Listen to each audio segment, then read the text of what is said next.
Hello BFs, welcome back to my channel. This is Botfash.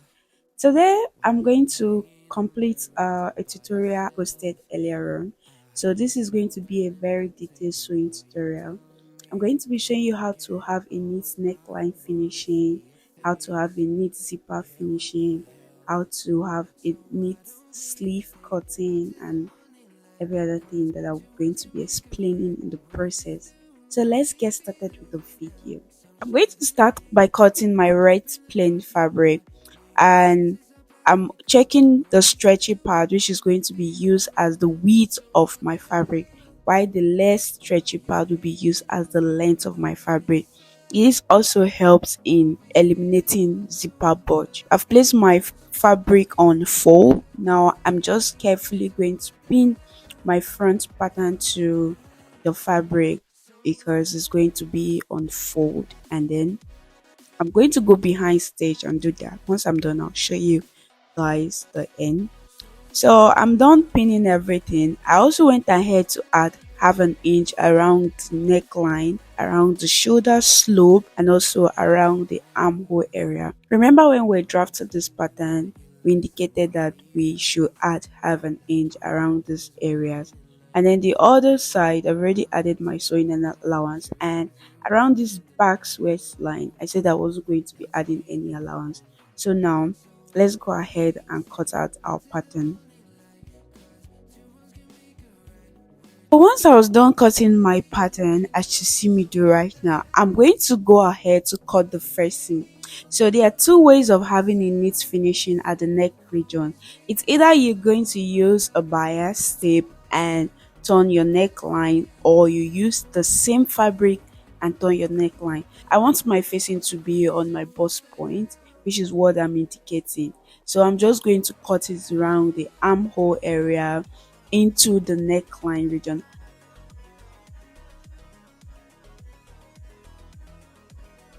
I'm going to place the facing the right side of the fabric. That's the right side of my facing will be facing the right side of my fabric, and I'm going to sew around it with half an inch. This half an inch was added when we're transferring our pattern into our fabric. So I'll go ahead and sew around. This is what I'm showing you guys right now. Back facing is going to be cut into, unlike the front facing that is one. So I'm done cutting the back piece. So now I just want to go ahead and finish up with my sleeve. This is the last part of my fabric that is remaining. So I've gone ahead to fold the fabric into two, and there are two fabrics here, so that's for the two sleeves. Right now I'll just go ahead to draw a straight line, and this line is going to be serving as our start point. Afterward, I took 5-inch downward from our start line. This is going to serve as the cap height of the sleeve. So from that start line, I marked 9-inch from my sleeve length, and I'm going to add 1-inch for my sewing allowance. At this point, go ahead and measure the round arm of your sleeve and divide it by 2. Mine was 18, so I divided it by 2. What I got was 9 inches. So I'm just going to keep my tape slightly the way I did and mark 9 inches. Then I'll go ahead and add 1 inch as my sewing allowance. So next, carry a straight ruler and rule a slant line to meet the 9 inches you marked at the cap height. So what the next thing you do is this slant line, look for the midpoint. Once you get the midpoint, mark half-inch upward and half-inch downward at that midpoint. This will help in guiding you how to draw your stretch X. So once you're done, just as you can see me do, once you're done marking that, try to make an X curve. Let the X just curve round that midpoint, just as you see me do. Sorry guys, I didn't notice that my chalk wasn't so visible, but I have a tutorial here in my channel where I gave a very vivid explanation of how I draft my sleeve. You can check this channel to get more details. So once I was done with that, I'll go to the length of my sleeve and divide my round sleeve measurement. Mine was 14 divided by 2, which gave me 7 inches. So I marked the 7 inch and added 1 inch sewing allowance. So once I was done with that, I'll go ahead and add my 1-inch hemming allowance and cut out everything I have drafted. Like I said earlier, guys, so I folded my fabric into four, which produced two sleeves for my two arms. I'm going to take my sleeve to the sewing machine and hem it as you see me folding right now. That's the way I'm going to hem it. Once I'm done hemming it, I'll come and show you guys the result. Guys, I've gone ahead to hem my sleeve and this is how it's looking. So the next step is just to fold my sleeve into two and sew it by 1 inch sewing allowance that I added for the side seam. I've also gone ahead to join my facing to my actual fabric. So I've also done it. What I'm going to do next is I'll use my hemming gum and sew round the neck. But before that, make sure to notch your neckline before attaching the hemming gum. So once I'm done attaching the hemming gum, I'm going to bring it and iron it. Then I will show you guys how to iron so you get a very nice finishing at that neck region. And this is the hemming gum or hemming interface. I'll just go ahead and sew round inside the neckline. I'm also going to join my back piece together at the zipper area. Just as the way I'm directing right now, I'm going to join it with 1 inch. I'm doing this so I can iron it open and then I'm going to lose it later on because I want to have that 1 inch sewing allowance at that zipper area ironed. This is going to help in directing the way I fix my zipper. So once I'm done with that, I'll bring it back and show you guys. So guys, this is the result of what I was explaining earlier on. I've sewn the hemming gum round the neckline for the front and the back piece. I've also sewn the zipper allowance together at the back zipper. So I'm going to iron it open. So I'm just going to bring my ironing board and iron it down. I'm going to carefully iron down my neckline as you see me do right. I've already sewn my hemming gum down. So I'm just going to make sure that everything is aligning, the interfacing is not popping out at the front and it's well placed. Then I'll use my hot steam iron to press it down. Please go ahead and do the same as you see me do. Please be careful when doing this, bearing in mind that this is the front piece, this is the neckline. So just be careful when you're doing this and do it gently. Don't be in a hurry, please. Thank you. Guys, look at how beautiful our neckline is looking.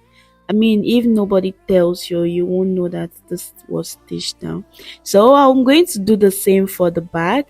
I'm going to iron it and then I'm going to open the zip line and also iron. So this is our back piece. Look at how yummy it's looking. I mean, it's very neat. So before I open the zipper at the back to attach my zip, I'll just go ahead and take my body measurement on my outfit. So that is what I'm about to do right now. So I've placed the two fabrics front side facing each other. So now at this bust area, I'm going to divide my bust measurement by 2. So what I'm dividing is 36 divided by 2, that's 18. So I'll mark 18. So what I have left was 4 inch and I went ahead to mark 2 inch on the right side and 2 inch on the left side. Next, I went to my waist area, divided my waist measurement by 2. Remember, I took out 1 inch from my original waist measurement. So what I had was 28 rather. I divided 28 by 2, marked the answer, and then whatever excesses I was having, I spread it on both sides. So it was also 4 inch that was left. I spread the 4 inch on both sides. At this hip region, I didn't have enough to. What I did was I just connected my bust allowance to the waist allowance, and then I took out 1.5 inch at this hip region and connect it just as the way you see me do. Please go ahead and mark your at this shoulder point. I'm going to open it. So what I'm doing here right now is I'm matching the interface, that's the back facing to the front facing and the back shoulder to the front shoulder. Everything is going to meet at the bit point, and then I'm going to sew it open. So by the time I'm done, I'm going to be having a very nice shoulder joining, and it's going to be looking like a ready-made outfit. I'm going to also go ahead and mark where I want my zip to stop. What I'm doing right now is just to indicate where my half length is. From my half length, usually I take 7 inch from my zipper. What I'm going to do here is I'm going to take 6 inch to 7 inches. So my zipper is going to run from the beginning to where I marked at the bottom. I've gone ahead to join the shoulder. This is what I was explaining. So the facing of the back shoulder was joined to the facing of the front shoulder, while the back shoulder was joined to the front shoulder. So you're going to be having like a roundness around that shoulder area. It's not going to be showing any joining at any point. I'm going to then use my seam ripper and rip off the stitch I made at that zipper region to where it's going to stop, which is what I'm showing you guys right now. So I'm just going to rip it off. Now guys, we want to attach the zip to our garment, but then there's something I usually do, especially for fabric that have stretchy effects. So what I do is I attach an interface around the zip area. So where I'm going to be attaching the zip, I'm going to put in at least 1 inch interface. So I'm just going to attach my hair stay to that place. That is what I'm about to do right now. So just watch and learn a new trick, guys. And this is going to change your sewing game forever. You could do it with even non-stretchy fabric and you won't have so much bulginess at that area. Imagine if I've not attached this, the bulginess at my zipper area would have been too much. So carefully, just as you see me do, I'm going to iron this down the zipper area and fold it. While I'm ironing, I'm also folding my 1 inch mark, my 1 inch sewing allowance. So you can do this before sewing down this 1 inch sewing allowance and then lose it later to have that crease line that will guide you in attaching your zip. Or if you can use your eyeball to eyeball it very well, you could just go ahead and attach this interfacing and then attach your zip straight up. And once I'm done ironing the hair stay to that zipper allowance, I'm going to iron open my shoulder area, and then I'm going to now close it and just press it very well so it will lay flat. I'm done ironing everything, and this is how our zipper allowance is looking because of the hair stay that I attached to it. It's made it firmer and it's going to reduce the bulge. So if you notice around my waist area, that place is not laying very flat. It's kind of squeezing, like it's squeezing, not laying flat. I'm going to tell you what to do next, but before that, so this is how the zipper area is looking like. I'm just going to attach my zip to it. Just before attaching my zip, let's calculate the length of the fabric I'll use for the skirt part of my dress. So I'm going to take the round circumference of my backs, which is what I'm doing right now. So what I got was 44 inches. So I'll multiply the 44 inches by 3, which gave me 123 inches. So I want my gathers to be full. You can multiply your result by 2 inch or 2.5 inch.